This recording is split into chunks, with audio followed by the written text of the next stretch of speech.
अस्सलामुअलैकुम dear students. अब तक हमने अभी तक जो क्लासेस में लिया था वो फाउंडेशन की क्लास के थ्रू था।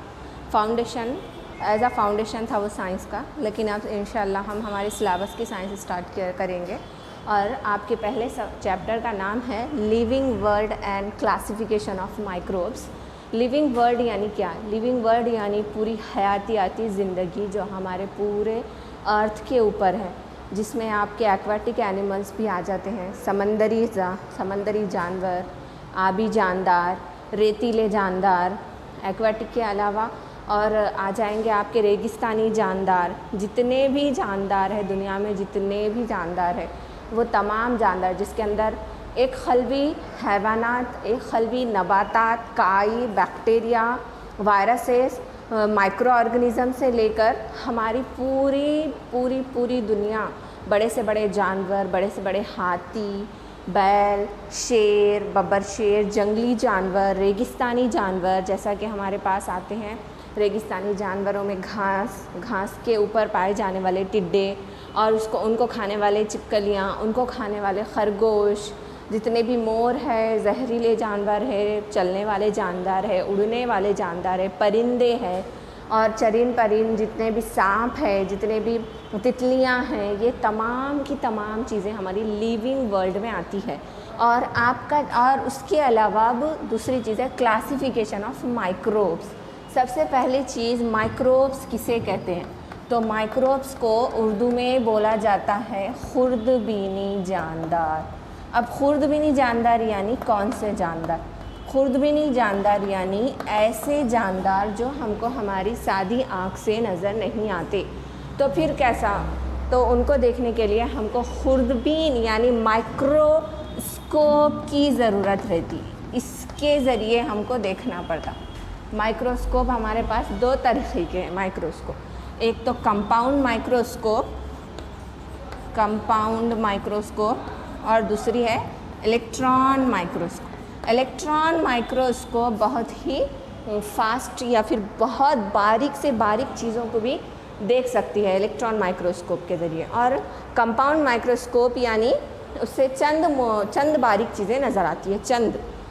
इस तरीके से दो माइक्रोस्कोप है हमारे पास। और माइक्रोस्कोप के ज़रिए जिस ऑर्गेनिज़म को, जिस जानदार को आप देखेंगे उसको हम कहेंगे खुर्दबीनी जानदार या माइक्रो ऑर्गेनिज़म। अब यहाँ पर आपका जो चैप्टर है वो दो हिस्सों में डिवाइड है। सबसे पहली चीज़ लिविंग वर्ल्ड, हमने अभी जिक्र किया है। लिविंग वर्ल्ड यानी क्या? लिविंग वर्ल्ड यानी दुनिया में जितने ही जानदार है, नबातात है, चरिंद परिंद है, घास फूस है, परिंदे है, जहरीले जानवर है, सांप बिच्छू वगैरह है, बड़े बड़े जानदार है, तमाम के तमाम लिविंग वर्ल्ड, उनके बारे में मालूमात। और दूसरा आपके चैप्टर का जो सेकेंड पार्ट है वो है क्लासिफिकेशन ऑफ माइक्रोब्स। क्लासिफिकेशन यानी जमात बंदी यानी आपको इसमें करना पड़ेगा माइक्रोब्स को अलग अलग करना पड़ेगा आपको। इसमें माइक्रोब्स को जमात बंदी, उसे कहेंगे हम क्लासिफिकेशन। सबसे पहली चीज़ तो हमको जमात बंदी की ज़रूरत क्यों पेश आ रही, क्लासिफिकेशन की ज़रूरत क्यों पेश आ रही? बिना ज़रूरत के तो हम कोई चीज़ नहीं करते। तो अकॉर्डिंग टू 2011 2011 के सेंसस में देखा गया है कि हमारे पूरे अर्थ के ऊपर 87 मिलियन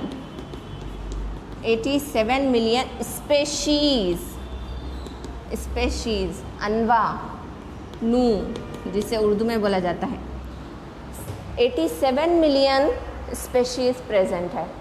अब इतनी ज़्यादा क्वांटिटी के जानदार, अनवा यानी उनके किस्म मौजूद है, इतने जानदार हमारे पास प्रेजेंट है, तो इन जानदारों को हमको कहीं ना कहीं उसकी ज़रूरत पड़ती है। जैसा कि हमारे पास हम जब असेंबली में जमा होते, देखे होंगे आप, आपके स्कूल की असेंबली होती जिसमें फर्स्ट से लेकर 10th तक के स्टूडेंट्स प्रेजेंट होते हैं, या तकरीबन हाई स्कूल तो प्रेजेंट होता ही है। तब उसमें क्या होता है, असेंबली में बच्चे पूरे एक जगह होते हैं, स्टूडेंट्स। लेकिन उसके बाद आपकी जब प्रे ख़त्म हो जाती है, उसके बाद आप लोग अपने अपने क्लासेस में चले जाते। क्यों जाते? ऐसा क्यों नहीं होता कि गर्ल्स पूरे एक तरफ, बॉयज़ पूरे एक तरफ? नहीं होता ऐसा। अपनी अपनी क्लासेस में क्यों चले जाते हैं? क्योंकि आपको आपकी क्लास की ही पढ़ाई करना है, और जब टीचर आप पढ़ाने के लिए आए तो वो आपका सिलेबस ही आपको पढ़ाए। अगर 9th 10th 8th तीनों क्लासेस के बच्चे एक जगह जमा होंगे तो टीचर किसको किसको पढ़ेंगे? इसीलिए उनको अलग अलग इसलिए रखा गया है ताकि उनको पढ़ने में आसानी हो, टीचर को पढ़ाने में आसानी हो। उनको वो चुनिंदा सिलेबस दिया गया है, उनको वो चुनिंदा मालूमात देना है, उन तक फ्राहम करना है। इसीलिए उनको क्लासिफाई कर दिया गया, क्लासेस में डिवाइड कर दिया गया, बांट दिया गया। इसी चीज़ को कहेंगे हम जमातबंदी। जैसा कि हमारे पास किचन में भी होता है या फिर बेडरूम में होता है, सामान एक जगह रहता है कि आपकी ज़रूरत की चीज़ें एक जगह मौजूद नहीं होती। घर में भी आप देख सकते हैं, आपके किचन का सामान किचन में होगा, बेडरूम का सामान बेडरूम में होगा। क्यों ऐसा? क्योंकि आपको किचन में जाने के बाद बेड की ज़रूरत नहीं रहती, बेडरूम में जाने के बाद बेड की ज़रूरत है आपको। इसीलिए तमाम चीज़ें हमारी रोज़मर्रा की ज़िंदगी में भी हम उसको क्लासिफाई करके रखते हैं। क्यों क्लासिफाई करते हैं? क्योंकि हमको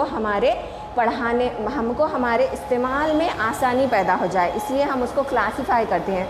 अब इसी तरीके से साइंटिस्ट भी यहाँ पर जो लिविंग वर्ड है उसको क्लासिफाई इसीलिए किया गया है ताकि किसी इंसान को अगर उसके इस्तेमाल की ज़रूरत पेश आए या फिर उसके बारे में मालूमात हासिल करना हो तो उसको ढूंढने में ज़्यादा परेशानी ना हो। इसीलिए उनको क्लासिफाई करके अपने अपने हिसाब से रखा गया है। अब इनको क्लासिफाई करने के लिए जो सबसे पहले साइंटिस्ट आए थे उनका नाम था कार्ल लाइनेस। कार्ल लाइनेस सबसे पहले आए हैं 1735 में। आप लोगों को एक ज़रूरी बात बोलना ये है कि आपके पोर्शन में आने वाले जितने ही साइंटिस्ट हैं उन तमाम साइंटिस्ट की मालूमात, उनकी इन्वेंशन, उनकी डेट ऑफ इन्वेंशन, उनकी डेट ऑफ बर्थ और वो कौन से साइंटिस्ट है, उनकी तमाम मालूमात पूरे होल सिलेबस में जितने ही साइंटिस्ट आएंगे आपको तमाम की होल मालूमात आपको हासिल रखना ज़रूरी है। क्योंकि एग्ज़ाम में इसके बारे में क्वेश्चंस पूछे जा रहे। क्या हो रहा है कि एग्ज़ाम में आपको साइंटिस्ट के नाम दे दिया जाएगा, साइंटिस्ट का नाम दे दिया जाएगा, आपको उनकी डेट ऑफ बर्थ, उनकी इन्वेंशंस, ऐसे ये तमाम चीज़ें मालूम करना पड़ेगा या फिर उसके अंदर लिखना पड़ेगा आपको। तो ये कम से कम 2 या 3 नंबर के लिए पूछ रहा है ऐसे क्वेश्चंस एग्ज़ाम में। एग्ज़ामिनेशन पॉइंट ऑफ व्यू से ये पॉइंट्स आपके लिए बहुत ज़्यादा फ़ायदेमंद है। ठीक है, तो सबसे पहले जो साइंटिस्ट आए थे कार्ल लाइनेस 1735 में। इन्होंने क्या किया था, पूरे ऑल लिविंग वर्ल्ड को 2 हिस्सों में तकसीम कर दिया गया था। जितने भी ऑल लिविंग वर्ल्ड है, पूरा ऑल लिविंग वर्ल्ड को सिर्फ 2 क्लासेस में डिवाइड किया गया। क्यों?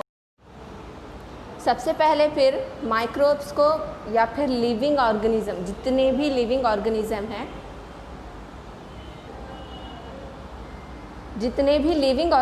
हैं, उनको क्लासिफाई करने के लिए सबसे पहले जो साइंटिस्ट आए थे वो थे कार्ल लाइनेस। कार्ल लाइनेस सबसे पहले तो 1735 में आए, 1735 में आए और उसके बाद उन्होंने अपनी एक इन्वेंशन दिए और उस इन्वेंशन में उन्होंने क्या किए थे, जितने ही लिविंग वर्ल्ड हैं हमारे पास प्रेजेंट, लिविंग वर्ल्ड को 2 हिस्सों में डिवाइड कर दिए थे। एक तो वेजिटेबलिया, यानी कि पूरे के पूरे प्लांट्स, जिसमें घास फूस आ जाएंगे, बड़े दरख्त आ जाएंगे, जिसमें जितने भी एक्वेटिक प्लांट्स हैं, समंदरी जज़ायर, समंदरों के या फिर दरियाओं के किनारों के जितने भी झाड़ियाँ होते हैं, पानी के अंदर मौजूद होते हैं, वो तमाम के तमाम ये वेजिटेबलिया में आ जाएंगे। और सेकेंड वन एनिमालिया। अब एनिमालिया में जितने बड़े बड़े एनिमल्स, छोटे से लेकर बड़े एनिमल्स जितने ही हैं वो तमाम के तमाम एनिमालिया में आ जाएंगे। लेकिन इनकी जो इन्वेंशन थी वो आगे जाकर रॉन्ग साबित हो गई। क्यों रॉन्ग हो गई? इसके भी कुछ रीज़न्स हैं। क्योंकि इन्होंने माइक्रो ऑर्गेनिज़म के बारे में कोई मालूमात नहीं दी। इनके जो इन्वेंशन थी उसके अंदर माइक्रो ऑर्गेनिज़म के बारे में कोई मालूमात नहीं दी गई थी।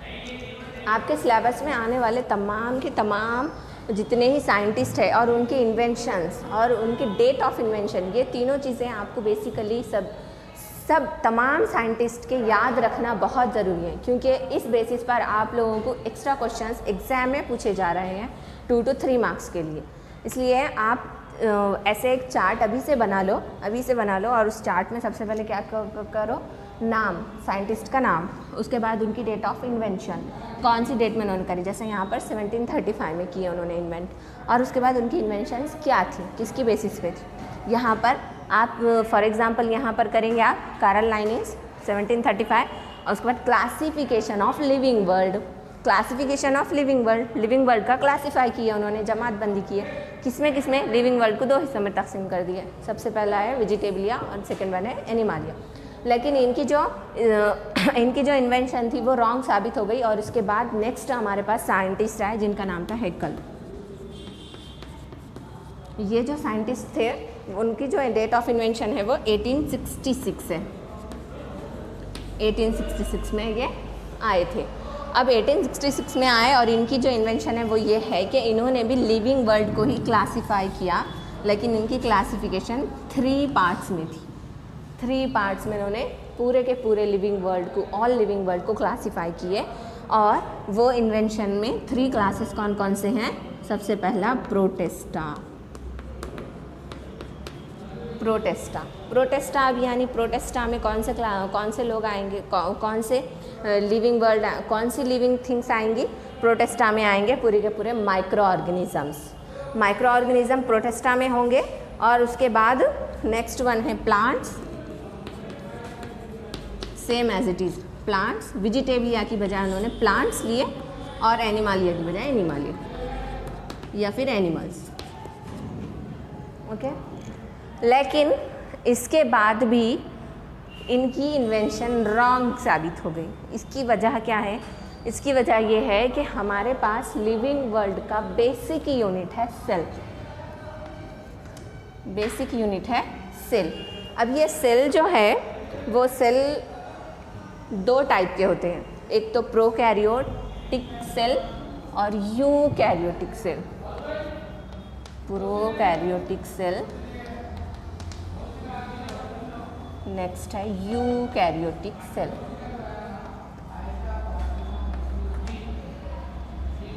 प्रोकैरियोटिक सेल यानी गैर वाज़ेह मरकज़ा बरदार खलिया, गैर वाज़ेह मरकज़ा बरदार खलिया। यूकैरियोटिक्स में आते हैं वाज़ेह मरकज़ा बरदार खलिया। अब देखिए यहाँ पर सेल, खलिए की स्ट्रक्चर ऐसी है। किसी भी लिविंग ऑर्गेनिज्म का आप सेल ले लो, चाहे प्लांट्स हो, चाहे एनिमल हो, चाहे यूनिसेल्युलर ऑर्गेनिज्म हो, किसी का भी सेल ले लीजिए। सेल की जो है ये खलवी दीवार, सेल वॉल, और उसके बाद इसके बीच में मरकज़ा होता है यानी न्यूक्लियस होता है। अब किसी भी सेल का ऐसा न्यूक्लियस होता है, लेकिन गैर वाज़ेह मरकज़ा बरदार में इसके अंदर सबसे पहले तो सेल के अंदर जो सेल खलवी झिल्ली पाई जाती है, ये खलवी झिल्ली ये गैर वाज़ेह मरकज़ा बरदार खलिए के अंदर प्रेजेंट नहीं होती है, अपसेंट होती है। उसके अलावा यहाँ पर ये जो न्यूक्लियस है वो वेल डेवलप्ड नहीं होता। न्यूक्लियस की भी एक वॉल होती है, वो वॉल नहीं होती, क्रोमोसोम में कुछ गड़बड़ी होती है। उसके बाद इसके अंदर जो तवानिया होता है, तवानिए के अंदर ऊपर जो एक लेयर होती है वो लेयर नहीं होती, खलवी झिल्ली नहीं होती, वो सॉरी तवानिए की झिल्ली प्रेजेंट नहीं होती। और उसके अंदर जितने भी खलवी हैवानसे हैं, खलवी हैवानसे है, क्लोरोफिल है, क्लोरोफिल के बाद एंडोप्लाज्मिक रेटिकुलम, दर्रोमायों का जाल, ये दर्रोमायों का जाल, जितने भी खलवी हैवान से उसके ऊपर लेयर नहीं रहती। मतलब कि इनका जो खलिया है, खलिए के अंदर जो मरकज़ा है वो गैर वाज़ेह है और खलवी हैवान से भी गैर वाज़ेह है, जिसकी वजह से इनको एक अलग कैटेगरी में रखा गया है। ऐसे जितने भी लिविंग ऑर्गेनिजम्स हैं उनको एक अलग कैटेगरी में रखा गया है, वो प्रोकैरियोटिक कहलाए जाते हैं। और क्यों कहलाए जाते हैं? क्योंकि वो प्रोकैरियोटिक सेल से बने होते हैं। प्रोकैरियोटिक सेल से बने होने की वजह से वो ऑर्गेनिज्म को प्रोकैरियोट्स कहेंगे। और उसके बाद उसके उलट वाज़ेह मरकज़ा बरदार खलिया यानी इनके अंदर जो सेल रहता, इनके अंदर जो खलिया रहता वो वेल डेवलप्ड रहता, इनका जो न्यूक्लियस है वो वेल डेवलप्ड रहता, और इनके अंदर जो जितने भी सेल ऑर्गेनिजम्स, सेल ऑर्गेनल्स है, खलवी हैवान से है, वो भी वेल डेवलप्ड होते हैं, और जो खलवी झिल्ली होती है वो भी प्रेजेंट होती है। उसकी वजह से इनके अंदर पाए जाने वाले जो खलवी हैवान से रहेंगे वो भी डेवलप्ड रहेंगे, इसलिए हम इसको बोलेंगे वाज़ेह मरकज़ा बरदार खलिया, और इसको बोलेंगे गैर वाज़ेह मरकज़ा बरदार खलिया। वाज़ेह मरकज़ा बरदार खलिया यानी यूकैरियोटिक सेल या फिर यूकैरियोट्स, और इसे कहेंगे गैर वाज़ेह मरकज़ा बरदार खलिया यानी प्रोकैरियोटिक सेल या फिर प्रोकैरियोट्स। अब जितने भी प्रोकैरियोटिक सेल्स से बने होते हैं लिविंग ऑर्गेनिज्म वो तमाम के तमाम यूनिसेल्युलर होते हैं, एक सेल से बने हुए खलिए, एक सेल से बने हुए जानदार। और यूकैरियोट्स जो है वो ज़्यादातर मल्टी सेल्युलर ऑर्गेनिज्म जिनसे बनते वो यूकैरियोटिक सेल्स बनाए बनते हैं। ठीक है, अब हम देखेंगे यहाँ पर हैकल की जो इन्वेंशन थी वो रॉन्ग हो गई। फिर अब आगे हैकल की थ्योरी रॉन्ग साबित होने के बाद चट्टन नेक्स्ट साइंटिस्ट आए थे इसी क्लासिफिकेशन ऑफ लिविंग ऑर्गेनिज्म के लिए। चट्टन की जो इन्वेंशन है वो 1925 में उन्होंने एक थ्योरी दिए थे, जिसके बेसिस पे उन्होंने पूरे लिविंग वर्ल्ड को 2 क्लासेस में डिवाइड किए थे, और उनकी क्लासिफिकेशन की बेसिस थी प्रोकैरियोट्स,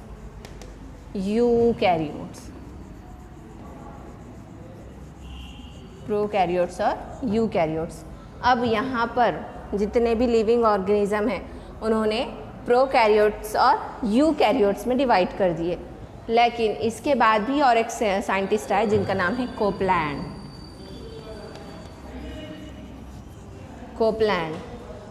आए हैं 1938 में। कोपलैंड ने लिविंग वर्ल्ड को 4 क्लासेस में डिवाइड किए। सबसे पहले मोनेरा,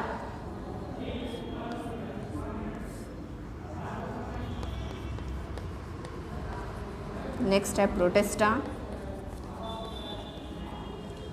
नेक्स्ट है प्लांट्स एंड एनिमल्स।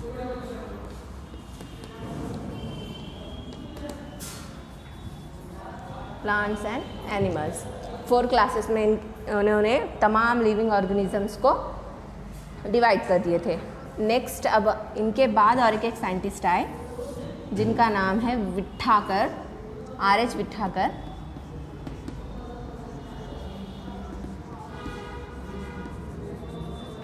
R.H. विट्ठाकर का रॉबर्ट हार्डिंग विट्ठाकर, R.H. से रॉबर्ट हार्डिंग विट्ठेकर, इनकी इन्वेंशन हुई। रॉबर्ट हार्डिंग विट्ठेकर की इन्वेंशन 1920 से 1980 तक चली। अब इन्होंने क्या किए, सबसे पहले तो किसी भी लिविंग ऑर्गेनिज्म को जब हम क्लासीफाई करते हैं, लिविंग ऑर्गेनिज्म को नहीं, किसी भी चीज़ को आप जब क्लासीफाई कर रहे हैं, क्लासीफाई करने के लिए आपको कोई ना कोई क्राइटेरिया या फिर कोई ना कोई वजह रखनी पड़ती। ये वजह से, इस वजह से हम इस चीज़ को 2 हिस्सों में तकसीम कर रहे, 3 हिस्सों में एंड ऑल दैट। तो यहाँ पर इन्होंने भी क्राइटेरिया रखे थे, और उस क्राइटेरिया में पाँच क्राइटेरिया थे इनके, बेसिकली 5 क्राइटेरिया थे। सबसे पहले इन्होंने जो वजह रखी उसकी क्लासिफिकेशन की, लिविंग वर्ल्ड को उन्होंने सबसे पहले कॉम्प्लेक्सिटी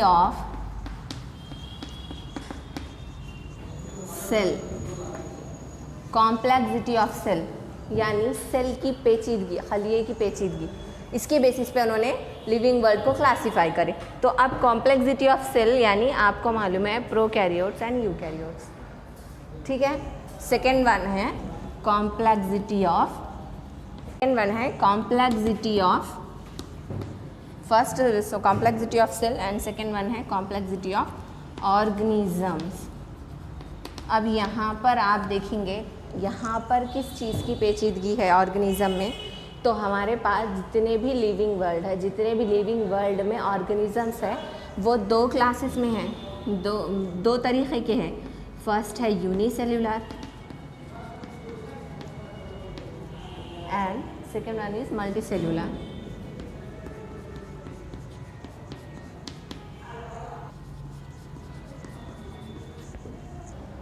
तो ऑर्गेनिजम्स को अगर हम डिवाइड करें तो दो तरीके के ऑर्गेनिज्म हैं, एक तो unicellular and second one multicellular. Complexity of cell में क्या है, प्रोकैरियोट्स यूकैरियोट्स। ये जो पॉइंट्स है, ये क्राइटेरिया, ये पॉइंट्स आप लोगों को मस्ट है याद रखना कि किस क्राइटेरिया पे RH विठाकर ने अपनी क्लासिफिकेशन दिए। तो 5 है इनके क्राइटेरिया, 5 टाइप्स के हैं। सबसे पहला जो क्राइटेरिया है वो कॉम्प्लेक्सिटी ऑफ सेल, जिसके अंदर prokaryotes and eukaryotes. Next one है complexity of organisms. Complexity of organisms में है यानी unicellular and multicellular. Third one है हमारे पास mode of nutrition. Mode of nutrition यानी ये खाना कैसा खाते होंगे।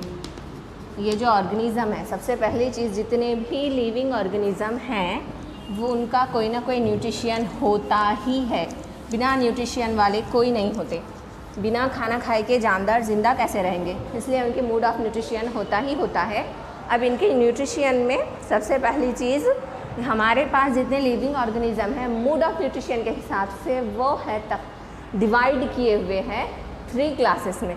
सबसे पहला जो है वो है यहाँ पर ऑटोट्रॉफ्स। ऑटोट्रॉफ्स, नेक्स्ट वन है हेट्रोट्रॉफ्स,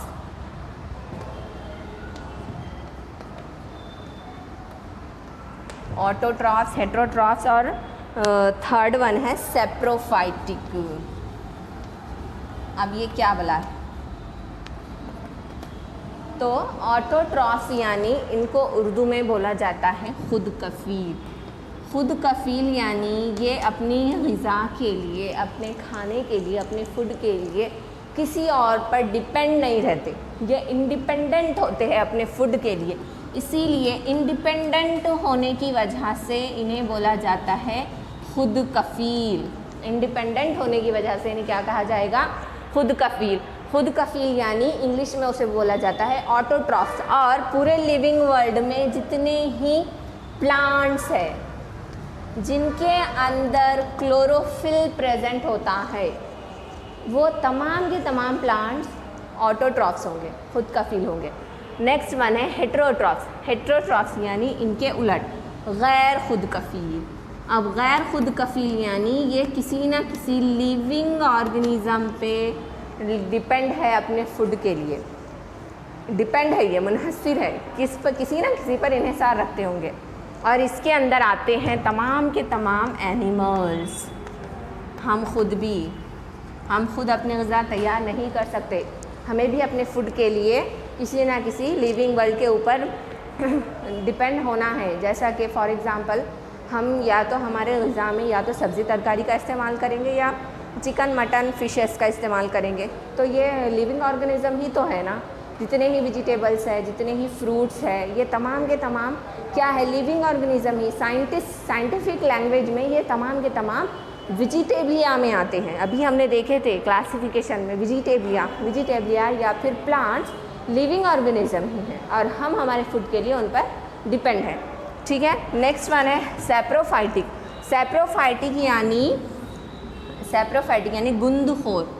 अब गुंदखोर यानी हमारे पास ऐसा क्या होता है कि सपोज़ कि हमने क्या करें, हमारा जो कचरा था, गीला कचरा कहीं पर फेंक दिए।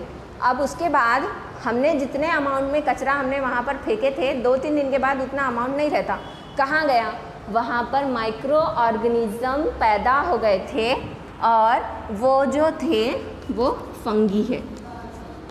जो गुंदखोर है, गुंदखोर यानी गंदगी को खा लेने वाली या फिर ऐसी चीज़ों को खा लेने वाली जो कि गंदी होती हैं, सड़ी हुई होती हैं। सड़ी हुई चीज़ों को खाने के लिए, सफाया करने के लिए अल्लाह ताला ने फंगी को पैदा करे। अगर दुनिया में फंगी नहीं होती तो कचरों के ढेर लगे होते थे। तो ये तमाम के तमाम गंदगी खाने वाली जो लिविंग ऑर्गेनिज्म है, फंगी, जिसको हम उर्दू में फफूंद भी बोलते हैं, तो ये फफूंद अलग क्लास में डिवाइड होगी और उसको हम बोलेंगे सेप्रोफाइटिक एनिमल। तो इसमें कौन आ गए फिर सैप्रोफाइटिक में फंगी। तो इस तरह से मोड ऑफ न्यूट्रिशन ये 3 लिविंग ऑर्गेनिज्म का अलग अलग है। Complexity of cell, living organism में कोई प्रोकैरियोटिक है, कोई यूकैरियोटिक है, सब एक जैसे नहीं है, इसलिए एक जगह नहीं रख सकते उनको। मोड ऑफ न्यूट्रिशन उनका अलग अलग है, इसलिए भी उनको एक जगह नहीं रख सकते। ये उनकी कॉम्प्लेक्सिटी ऑफ ऑर्गेनिज्म भी अलग अलग है, कोई यूनिसेलुलर है, कोई मल्टीसेलुलर है, एक जगह कैसा रखेंगे उनको, सब एक तरह के यहाँ पर मौजूद नहीं है, इसीलिए तो हम उनकी क्लासीफाई कर रहे। और उनको क्लासीफाई करने के लिए हमको किसी ना किसी क्राइटेरिया की ज़रूरत है, तो ये क्राइटेरिया ही है, इनके बेसिस के ऊपर हम लिविंग ऑर्गेनिज्म को क्लासीफाई करने वाले हैं। मोड ऑफ न्यूट्रिशन होने के बाद हमारा 4th पॉइंट है यहाँ पर लाइफ स्टाइल। लाइफ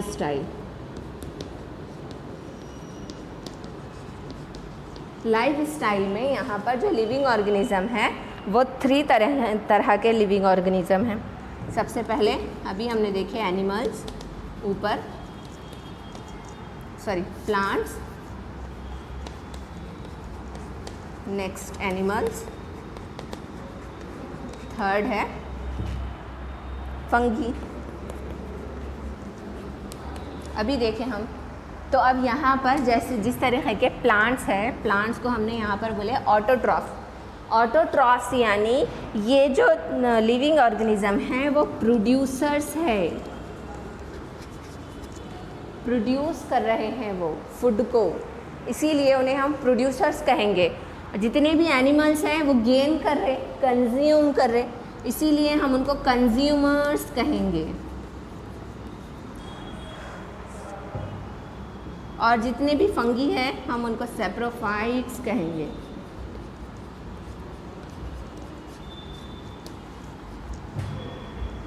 प्रोड्यूसर्स यानी देने वाले, कंज्यूमर्स यानी लेने वाले, और जो सैप्रोफाइट्स है वो बूंदखोर यानी गंदगी को साफ़ करने वाले।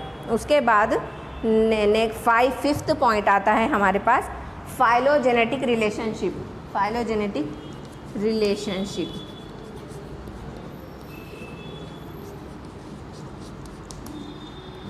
5th पॉइंट है फाइलोजेनेटिक रिलेशनशिप।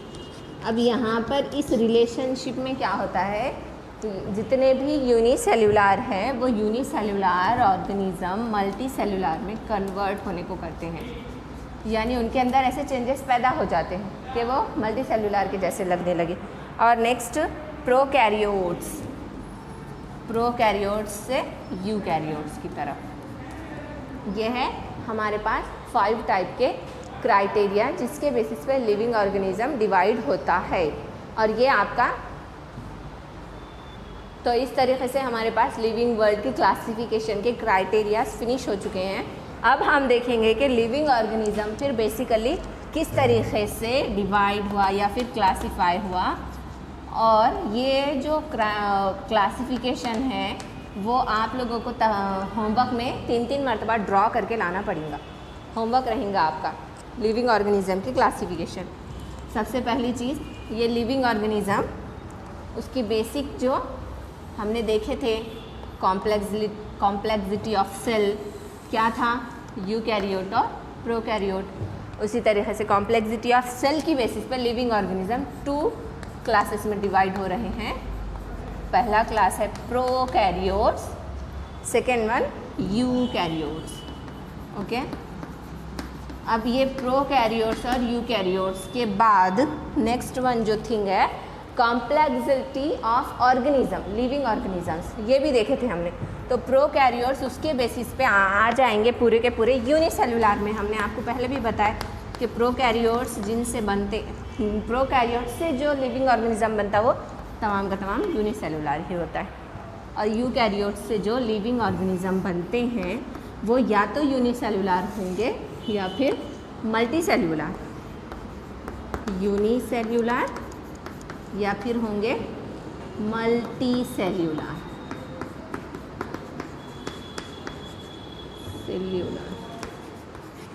अब कॉम्प्लेक्सिटी ऑफ सेल हो गया, कॉम्प्लेक्सिटी ऑफ ऑर्गेनिज्म हो गया। नेक्स्ट है हमारे पास, अब यूनिसेल्युलर के बाद एक हमारे पास किंगडम बन गया, पूरा का पूरा किंगडम, जिसमें कि जिसको बोलेंगे हम किंगडम। ये स्पेशीज़ डिवाइड हो गया किंगडम के अंदर। पहला किंगडम है ये मोनेरा। मतलब कि अब मोनेरा इस किंगडम के अंदर जितने भी यूनिसेल्युलर प्रोकैरियोटिक सेल्स से बने हुए लिविंग ऑर्गेनिज्म हैं वो तमाम के तमाम मोनेरा किंगडम में शामिल होंगे, मोनेरा किंगडम से बने होंगे। नेक्स्ट है हमारे पास unicellular.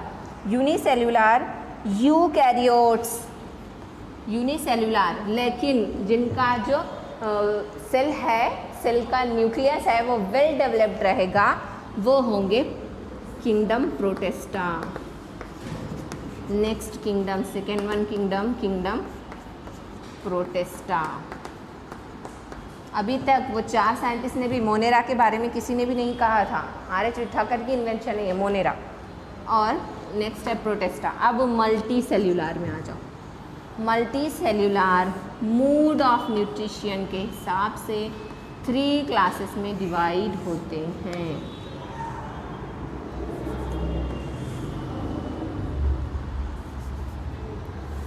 Mood of nutrition according to mode of nutrition and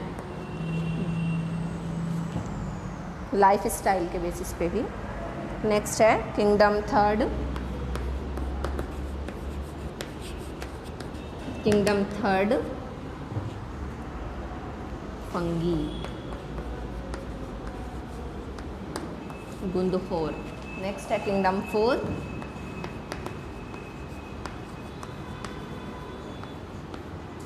plants. Next है किंगडम 5